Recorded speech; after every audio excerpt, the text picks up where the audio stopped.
Hi, I'm Vicky Sambito from our communications team. I'm here today with our new VP of Customer Success, Mark Fung. Hi, Mark. Hi, good morning. How you doing? Good morning. I'm well, thank you. Let's start with a few things, but quickly move to personal things. Sure. So, what attracted you to Vector, and what are you most excited about being here? So originally, when I first started interviewing with Vector, the thing that stood out to me the most was that everyone that I interviewed with was so smart and had just a very good idea and a clear direction of what they wanted to do. And to have that, but have it be consistent across all the people I talked to was really inspiring to me to know that there was a great leadership team. There were people at the ground level. Everyone was just really passionate and smart about the direction the company was headed. So that was the first thing. But then as I started to really dig into the interview process and understand what the company was about, what the mission of the company was to make people and organizations safer, smarter, and better, and then to know the audience were people that were pivotal to the everyday operations of this country. It could not be more important than that. To know that we are helping the firefighters, the policemen, the first responders, all these people, A, to stay safe, but B, to really be better at their job and be empowered to be better at their job. It really resonated with me. It hit all the notes for me. So initially it was the people at Vector, but then when you combine the people at Vector with the mission at Vector, it was a no-brainer for me. So the people and mission are important to you, but I looked at, where you've been in the past, and you've worked at some pretty great companies. Can you tell us a little bit about your background and what inspired you to choose the career path that you're on? Yeah, so my background is in sales and customer success.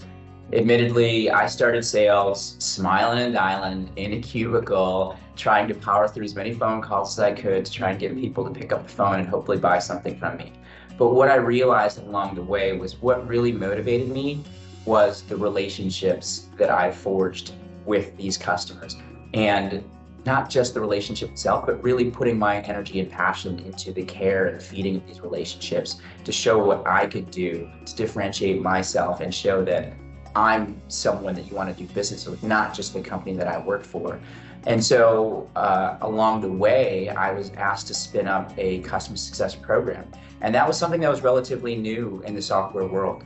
So it was something that I wasn't necessarily familiar with. I immediately started to Google and YouTube and research and do all the things that I could find out to learn about customer success. And just there was such synergy between my approach and my philosophy and what I was doing and what customer success was all about. I was excited for that challenge, and I was excited to put together a team and really figure out how we could take our relationships to the next level at that company.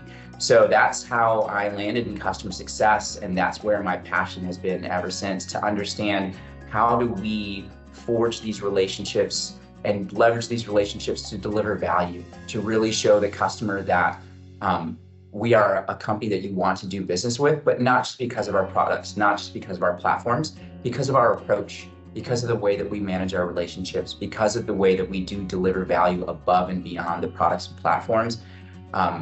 It's a way to challenge my brain to be more creative, to understand there is an art and a science to managing relationships. The science stuff, we can always take care of that, but the art of it, really going to that next level and showing customers that we care about them and we care about their mission, it's something that's so important to me, and it's one of my passions. You talked about earlier in your career, the smiling and the dialing. Let's go back even further. Like, did you have, Yeah. what were your first ever job? Did you have any jobs in high school I did. Yeah. Did I ever? My very first job was my freshman year in high school. I was working at an Asian food mart Saturdays and Sundays. I hopped on my dad's 10-speed, rode all the way. I think it was like, it sounds ridiculous now because it was maybe 2 miles, but in high school, 2 miles is forever. Got up early Saturday mornings, hopped on the 10-speed, and I stocked shelves at an Asian food mart, which meant, if you're familiar with Asian food marts, it meant 50-pound bags of rice. I was all of 5'0", maybe 90 pounds soaking wet.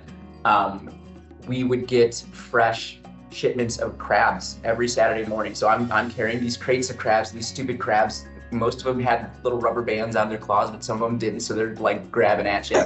But that was it. It was Saturdays. I probably got there 8 in the morning until that shop closed. Sundays, I got there, I think it was 9 or 10 in the morning until the shop closed. That was my weekend gig. I guarantee I was making minimum wage, under the counter cash. Every cliche you could think about your first high school job, that was me. That was you. Hopefully the IRS isn't listening to this. Yeah, I hope interview. So earlier we talked about, not before we started recording, that you're located in Chicago. Mm-hmm. Is that where you grew up? Or when you talk about going to this Asian food mart, working there, yeah, where were you? I grew up in the suburbs of Chicago, so okay. Always been a local boy for sure. That shop was in the suburbs of Chicago. After college, I moved downtown. And I'm old enough to say that I've lived more of my life in downtown Chicago than I have in the suburbs of Chicago at this point. But local boy, born and bred, Chicago Cubs fan. If you're a Chicago fan, you know it's a very important delineation between Sox fans and Cubs fans. Yep, this is my home. If I was to visit the city of Chicago, what's the one thing you would tell me I need to do? Most people are going to tell you to go get deep dish pizza.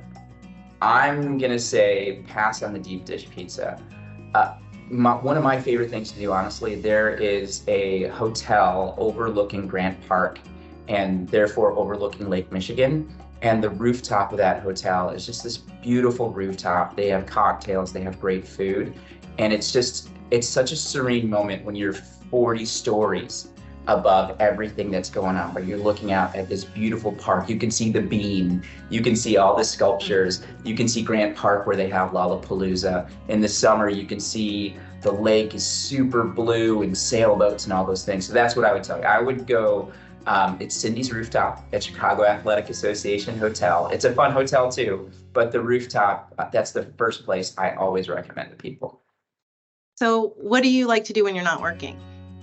Well, as you can tell in my background, I've got a couple toys and trinkets back there. I would say golf is my hobby and running is my passion / second job. So I've been running for quite some time and it's just so built into my behavioral pattern, it just becomes a thing.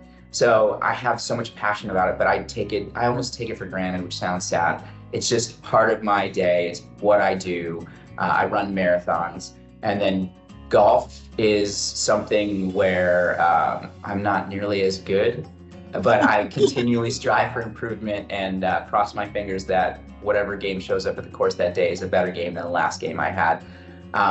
So golf and running are my two personal hobbies, and then I spend a ton of time with my partner Jennifer and our cat Cam. Oh, your cat Cam. What kind of cat do you have? He's an alley cat. We picked him up from the shelter. He was out on the streets, I think they said for about a year before we adopted him. So he's an abnormally large cat, just loves to sit and eat. His favorite, no joke, his favorite food is either French fries or sushi. So he's a very spoiled cat. We definitely, he lives a good life. So when you're curling up on the couch with Jennifer and Cam, what are you Netflixing? Oh, we watch the most mindless stuff. It is so nice to unplug. Mm-hmm. Normally, I'm not super into the drama, but lately we've been watching Love is Blind, which is so, I don't know if you know it, but it's so ridiculous. And I don't know where they find these people and these people making the decisions they make. And suddenly, it's whoever thought of it is incredibly clever.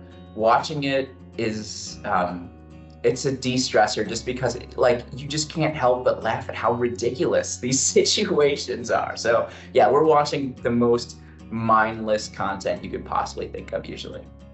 Everyone needs that type of outlet. I have not mm-hmm. seen Love is Blind, but you're making me think maybe I need to check out an episode or two. Yeah, check out an episode or two. If it ticks the boxes for you, let me know and we'll talk about it, because there are definitely some discussion-worthy things going on that show. Okay, so now we're going to close with a blinded lightning round of this or that questions. Okay. I'm just going to throw out 2 options, and I just need you to go like instinctually with the one you're going to choose. And you don't need to explain it unless you feel like you want to, but it's supposed to go pretty fast. So yeah, let's go. All right, given the time of year we're in right now, which is September, college football or NFL? NFL. Barbie or Oppenheimer? Ooh. Oppenheimer. Sand or snow? You're killing me with these questions. Snow. Family movie night or family game night? Movie night. Vans or Nikes? Oh, I'm such a shoe guy too, and you know this. Yes. Nikes. I thought you would choose Nikes. Window or aisle seat? Window. Running or biking? Running. Pineapple on your pizza or no way? This is a relatively new thing for me. So if you would have asked me a few weeks ago, I would have said no way. But I was convinced to try it. I was pleasantly surprised. So I'm going to say, yeah, pineapple. Let's do it. Yeah, I'm with you. I'm in the pineapple game too. So my last question, I think you know the answer to because of our part of our previous conversation, but cats or dogs? That's a tough one too. Okay, so my heart says dogs, but currently I'm a cat guy, so I'm gonna go with my guy. I'm gonna go with cats. Go with Cam. Support Cam, right? Mm-hmm. All right, Mark. Thank you for your time today in the hot seat. Thank you. This has been fun. Yeah, I love talking to our team members. I'm so happy you're here. I know, all of Vector is happy you're here. You're doing great things in customer success. Thank you. Thank you. I appreciate it. Look forward to more great things to come.